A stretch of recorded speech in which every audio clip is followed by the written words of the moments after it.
కృపగల తండ్రి, దయగలిగినటువంటి ప్రభువు, నిత్యము ఆయన కోపించే దేవుడు కాదు. దినములు గడుస్తూ ఉండగా కార్యములు నూతనపరిచేటువంటి దేవుడు.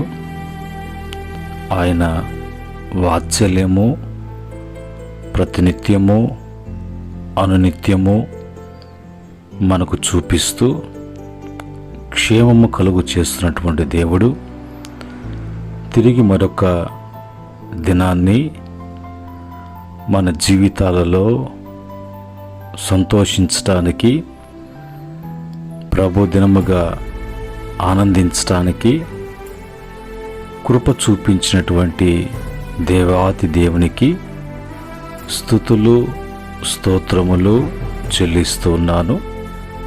తిరిగి మరొక దినములోకి ప్రవేశించినటువంటి దేవుని బిడ్డలైనటువంటి మీరు ఈ కృపా వాక్య ధ్యానాలను మీరు ధ్యానిస్తూ బలపడుతూ ప్రభువుని గణపరుస్తున్న మీకు అందరూ కూడా ప్రభు పేరిట వందనములు, ప్రభు పేరిట మీకందరూ కూడా శుభములు తెలియచేస్తూ ఉన్నాను.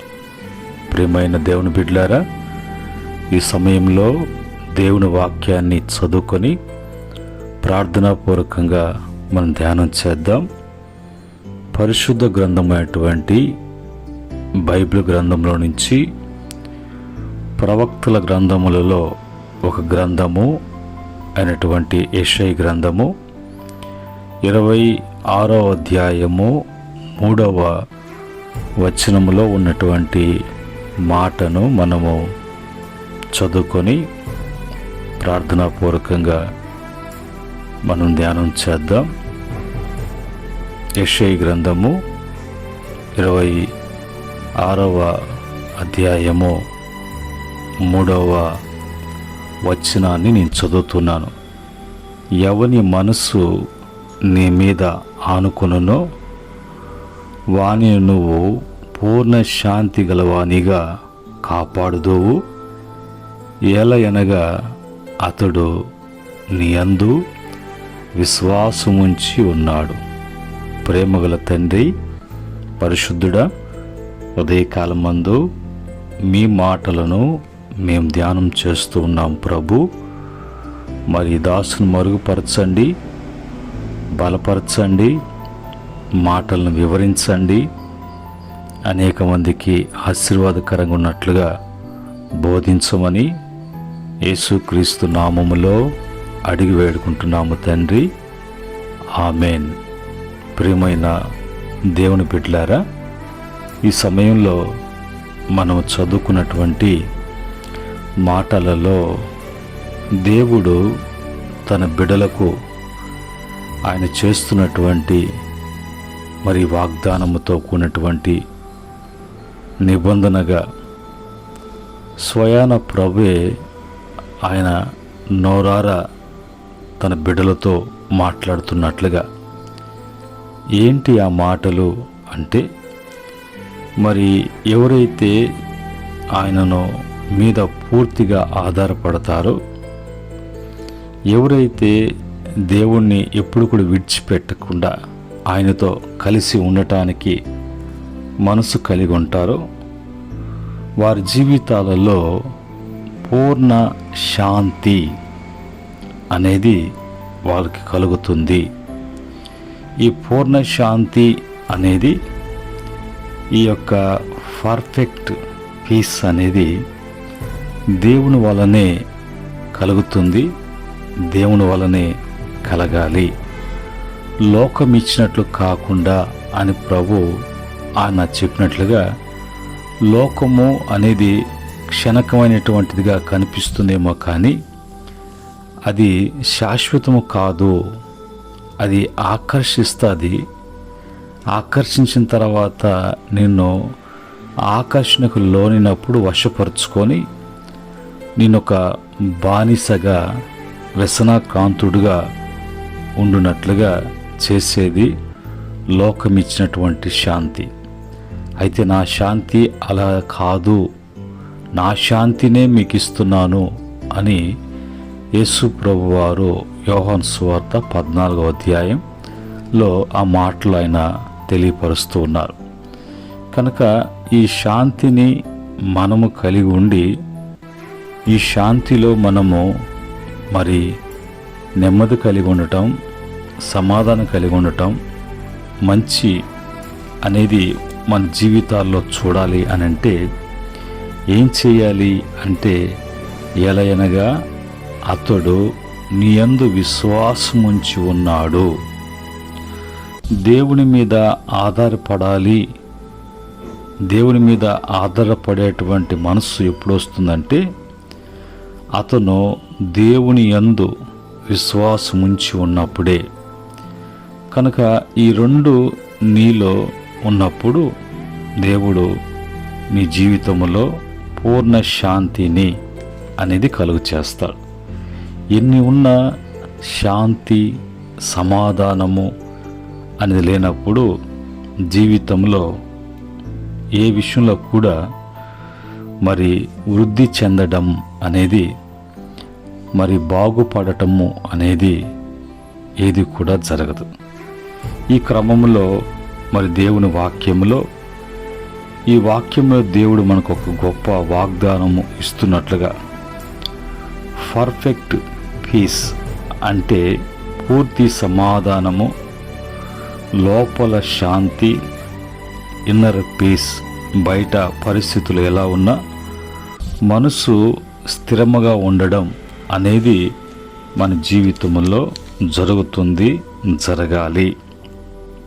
మనము దేవునిపై మనసు నిలిపి ఆయన నమ్మితే ఆయన మన జీవితంలో శాంతిని మరి ఇవ్వడమే కాకుండా ఆ శాంతిలో నుండి తొలగిపోకుండా ఒక దేవుని యొక్క కాపుదల మనకు ఉంటుంది.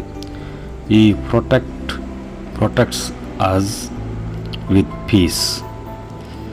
ఈ సమయంలో మరి ఆ శాంతిని మనం కలిగి ఉండాలి అంటే, ఆ విశ్రాంతి మనకు లభించాలి అని అంటే మనం ఏం చేయాలి అని వాక్యం నుంచి మనం చూసినప్పుడు, మొదటిగా పర్ఫెక్ట్ పీస్ అనేది, దేవునిలో సంపూర్ణ సమాధానం అనేది ఎలాగ కలుగుతుంది అని చూసినప్పుడు, మరి మనసు దేవునిపై నిలిపి ఉండుట చేత, మైండ్ ఫోకస్ ఆన్ గాడ్, అప్పుడు మనము మరి నెమ్మది కలిగినటువంటి వారముగా ఉండగలం.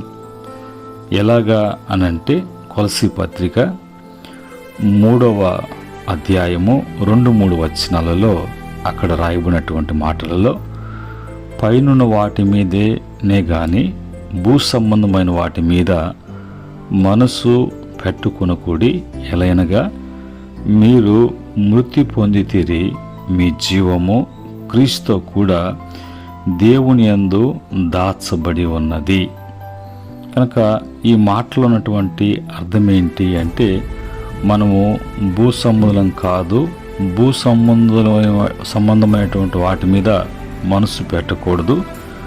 యేసుక్రీస్తు వారు చనిపోయి 3వ దినాన ఏ విధంగా మృత్యుంజయుడిగా లేపబడ్డాడో, అలాగనే మనం పాపము విషయంలో చనిపోయి నీతి విషయంలో క్రీస్తు కూడా జీవించినట్లుగా, బాప్తిస్మ అనుభవాన్ని బట్టి మనము మరి మన యొక్క జీవము పరలోకమందు దేవుని యొద్ద దాచబడి ఉన్నది.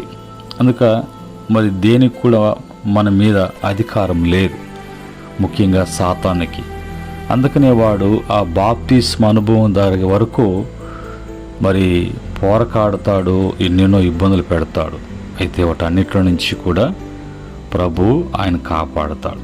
కనుక మనము మరి దేవుని యొక్క పూర్ణ శాంతి మనం కలిగి ఉండాలి అని అంటే, మనము భూ సంబంధమైన వాటి మీద మనసు పెట్టకుండా మన పర సంబంధులమని, క్రీస్తుతో కూడా మనము జీవం విషయంలో లేపబడి ఉన్నామని అది మనం గ్రహించి ఆయన వైపు మరి ఆయన మీద ఆధారపడినట్లుగా మన మనసు పై వాటి మీదుగా మనసు పెట్టేటువంటి వారంగా ఉండాలి. మన ఆలోచనలు దేవుని మీద ఉంటే మన జీవితము స్థిరముగా ఉంటుంది అనేది మనకు అర్థమయ్యేటువంటి మాటలు. రెండో మాట, పూర్ణ శాంతి దేవుని వలన కలగాలంటే దేవుని మీద నమ్మకము అనేది, ట్రస్ట్ ఇన్ గాడ్ ఉన్నప్పుడు మన జీవితంలో మరి ఆయన అన్ని విషయములో కూడా మనకు మేలు చేస్తారు. మరి చూడండి, సామెతల గ్రంథము 3వ అధ్యాయం 5వ వచనములో, నీ సొబుదిని ఆధారము చేసుకొనక నీ పూర్ణ హృదయముతో యెహోవా యందు నమ్మిక ఉంచుము. ఇందులో ఏది కూడా కలపకూడదు, ఏది కూడా తీసివేయకూడదు, దేంతో కూడా కలిసిపోకూడదు. Trust in the Lord with all your heart. మన బలము పై కాదు, గాడ్స్ పవర్ మీద మనం ఎప్పుడు కూడా మరి డిపెండ్ అవ్వాలి, ఆధారపడాలి అంటే స్వబుద్ధి అనేది కాకుండా, సొంత బుద్ధి అనేది కాకుండా యెహోవా యందు నమ్మిక ఉంచినప్పుడే మనము ఆ యొక్క సమాధానము, శాంతి మనలో ఏలుబడి చేయటం, మనము అందులో ఆనందించి ఆనంద జీవితాన్ని జీవించగలం. మూడవదిగా మరి సమాధానము దేవుని వరము. మరి perfect peace is God's gift అనేది మనకు తెలియాలి. యోహాను సువార్త 14వ అధ్యాయము 27వ వచనములో ఈ యొక్క పీస్ వరల్డ్ ఇవ్వట్లేదు, లోకం ఇవ్వట్లేదు, ఇది జీసస్ ఇచ్చేటువంటి పీస్. అక్కడ చెప్పే మాట, లోకం ఇచ్చినట్లు కాకుండా నా సమాధానాన్ని మీకు ఇస్తున్నాను అనేది ప్రభు చెప్పేటువంటి మాట. కనుక లభించేది, ఇచ్చేది, అనుగ్రహము పొందుకోవాల్సింది దేవుని యొద్దే. కనుక లోకాన్ని తెచ్చి పెట్టకూడదు, లోకంలోకి వెళ్ళి ఉండకూడదు అనేది మనం తెలుసుకోవాలి. నాలుగవదిగా ఆలోచనలను కాపాడుకోవాలి, జాగ్రత్త చేసుకోవాలి. God your thoughts.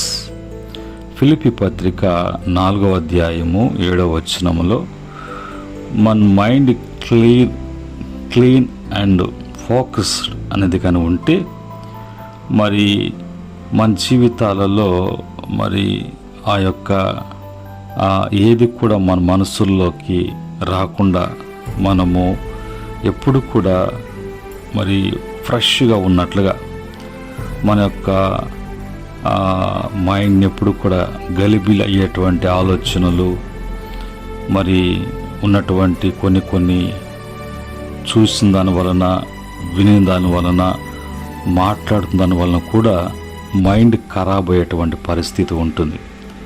అయితే మనము ఎప్పుడు కూడా క్లీన్గా, శుభ్రముగా, ఎప్పుడు కూడా మరి ఇలాంటి మలినము కాకుండా ఉండేటువంటి పరిస్థితి, వాతావరణం కల్పించుకున్నప్పుడు మరి పీస్ అనేది ఆటోమేటిక్గా మనకు లభిస్తుంది అనేది ఆ మాటకు అర్థం. ఐదవదిగా మరి పరీక్షల్లో మరి స్థిరముగా ఉండాలి. Stay study on the trials. మనకు మరి కొన్ని పరీక్షలు మనకి పరీక్షించబడడం, పరీక్ష పెట్టడం అనేది జరుగుతూ ఉంటుంది. అందును బట్టి మనము ఎలాగుండాలి? యాకోబు పత్రిక 1వ అధ్యాయం 2-3 వచనం ప్రకారంగా అక్కడ, నా సహోదరులారా, మీ విశ్వాసమునకు కలుగు పరీక్ష ఓర్పును పుట్టించునని ఎరిగి మీరు నానా విధములైన శోధనల్లో పడినప్పుడు అది మహా ఆనందమని ఎంచుకొనుడి. ప్రాబ్లం వచ్చినప్పుడు మనమంతా కూడా మరి ఆ ప్రాబ్లము సాల్వ్ అనేది దేవుని మీద నమ్మిక ఉంచి దాన్ని బట్టి మనము మరి ప్రాబ్లం సాల్వ్ అవుతుంది.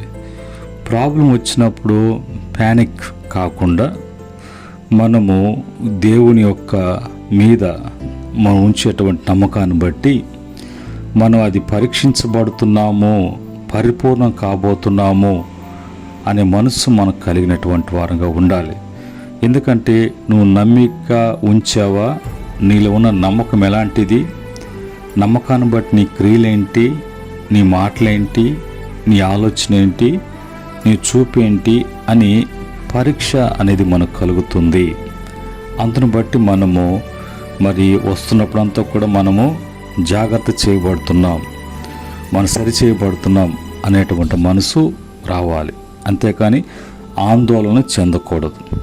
ఆరోదుగా మరి ప్రతిరోజు మనసును మనము మార్చుకోవడము, ఉన్న ఇది పద్ధతి క్రమము సరేనా అని చూసుకోవటం అనేది జరగాలి. మరి రెన్యూ యువర్ మైండ్ డైలీ. మీరు ఈ లోకం మరి రోమపత్రిక 12:2 ప్రకారంగా మీరు ఈ లోక మర్యాదను అనుసరింపక ఉత్తమమును అనుకూలమును సంపూర్ణమై ఉన్న దేవుని చిత్తం ఏంటో పరీక్షించి తెలుసుకున్నట్లు మీ మనస్సు మారి నూతన మగుట వలన రూపాంతరము పొందుడి.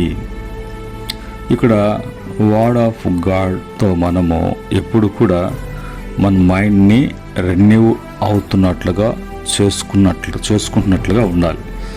వాక్యాన్ని బట్టి ఎప్పటికప్పుడు మన మైండ్, మన స్థితి, మన కండిషన్ ఎలాగుంది చూసుకుంటూ ఉన్నటువంటి వారంగా ఉండాలి. ఈ లోక మర్యాదలు మరి అనుసరింపక ఉత్తమమును అనుకూలమును సంపూర్ణమై ఉన్న దేవుని చిత్తాన్ని పరీక్షించి తెలుసుకున్నట్లు మీ మనస్సు మారి నూతన మగుట వలన రూపాంతరం పొందుడి. ఇవన్నీ దేని ద్వారా జరుగుతుందంటే వర్డ్ ఆఫ్ గాడ్, దేవుని వాక్యాన్ని బట్టి. కనుక ఈ లోకంలో మనము లేము, లోకం మందు కాదు అనేది మనం తెలుసుకోవాలి. చివరిగా 7వదిగా మరి యేసు మన సమాధానం, జీసస్ ఈజ్ అవర్ పీస్. చివరిగా మనకు సమాధానం ఎవరంటే యేసయ్యే. దీనికి ఎఫెసీ పత్రిక 2:14 ప్రకారంగా మరి అక్కడ రాయబడినటువంటి మాట ప్రకారంగా ఆయన మన సమాధానమై ఉండి మీకును మాకును ఉండు ద్వేషమును అనగా విధిరూపకమైనటువంటి ఆజ్ఞగల ధర్మశాస్త్రము తన శరీరమందు కొట్టివేయుట చేత మధ్య గోడను పడగొట్టి మన ఉభయములను ఏకము చేసెను. కనుక ఈ యొక్క సమాధానము మనకు ఎలాగ లభిస్తుందో, ఎవరి వల్ల లభిస్తుందో, ఎలాగ లభిస్తుందో, లభించాలంటే మనం ఏం చేయాలో అందును బట్టి మన యొక్క మనసులో ఆయన మీద ఆనుకోవడం కానీ, ఆయనకు దగ్గర కావడం కానీ, హత్తుకోవడం కానీ, మరి పరిపూర్ణమైనటువంటి మరి శాంతిని సమాధానముతో జీవిస్తున్నటువంటి జీవితాలు ఎంత ఆనందకరముగా, ఎంతో నెమ్మదిగా, ఎంతో మంచిగా ముందుకు సాగుతుందో అనేది ఈ వాక్యం ద్వారా మనము చూస్తూ ఉన్నాం. మరి యేసు ప్రభు వల్లనే మన జీవితాలలో ఇన్ని కార్యాలు జరగాలి అంటే మనం ఆయన ట్రస్ట్ చేయాలి. అందుకనే ఈ హిమ్సెల్ఫ్ ఈజ్ అవర్ పీస్ అనేది మనకు తెలియాలి. పీస్ అనేది ఒక ఫ్రీ అనేది కాదు, మరి peace is a person, Jesus Christ. చివరిగా మనం చూసినప్పుడు మనము దేవుని మీద మనసు నిలిపి ఆయన నమ్మితే he will give perfect piece.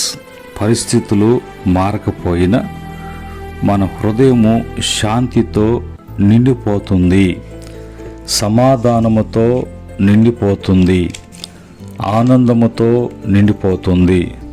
అలాంటి ఆనందమయమైనటువంటి జీవితము యేసుక్రీస్తు వారి ద్వారా మనకు అనుగ్రహించబడుతుందని మనము ఈ ఉదయకాలం మందు తెలుసుకున్నాం. అలాగా మనం తెలుసుకున్నట్టు మన జీవితాలలో అలాంటి శాంతిని పొందుకోవడానికి ఏం చేయాలి, ఎలాగుండాలి, ఎలాగ కలుగుతుంది, దానికి మన యొక్క నిర్ణయం ఏంటి, మనలో మార్పు ఏంటి, మన తీర్మానం ఏంటి అని తెలుసుకోవటానికి ప్రభు మాట్లాడారు. ఇటు మాటలను బట్టి ప్రభు జీవితంలో గొప్ప కార్యములు జరిగించునుగాక. ఆమెన్. ప్రేమగల తండ్రి, పరిశుద్ధుడా, మీకు వందనాలనైనా. ఉదయకాలమందు మా జీవితాలలో కోల్పోయినటువంటి శాంతిని తిరిగి మేము పొందుకోవటానికి మీరు మాకు సమాధాన కారకులుగా ఏ విధంగా, ఎలాగా, ఎప్పుడు అనేది తెలుసుకోవటానికి మాలో ఎలాంటి మార్పులు చేర్పులు జరగాలో మీ వాక్యం ద్వారా తెలియచేశారు. ఇటు మాటలను బట్టి ప్రభు ప్రతి బిడ్డ కూడా ఆ పర్ఫెక్ట్ పీస్ అనేది మరి మీ ద్వారా కలుగునట్లుగా ఈ మాటలు బిడ్డలకు ఆనందకరముగా ఆశీర్వాదకరంగా మార్చమని ఈ దిన ప్రయాణములో ప్రయత్నములో నీ కృపను బిడ్డలకు ఉంచమని యేసుక్రీస్తు నామములో అడిగి వేడుకుంటున్నాము తండ్రి. ఆమెన్. పరమందు తండ్రి ప్రేమ, కుమారుని దివ్య కృప, పరిశుద్ధాత్మ యొక్క అన్యోన్య సహవాసం మాటలు వింటూ అనుసరిస్తూ ప్రభువులో ఆనందిస్తున్న బిడ్డలకును సకల పరిశుద్ధులకు ఆయన దాసులకును సదా తోడే నడిపించునుగాక. ఆమెన్. దేవుడు మిమ్ములను మీ కుటుంబాలను అన్ని విషయాలలో దీవించి వృద్ధిపరచునుగాక. దైవాశీస్సులు మీకు కలుగునుగాక. ఆమెన్.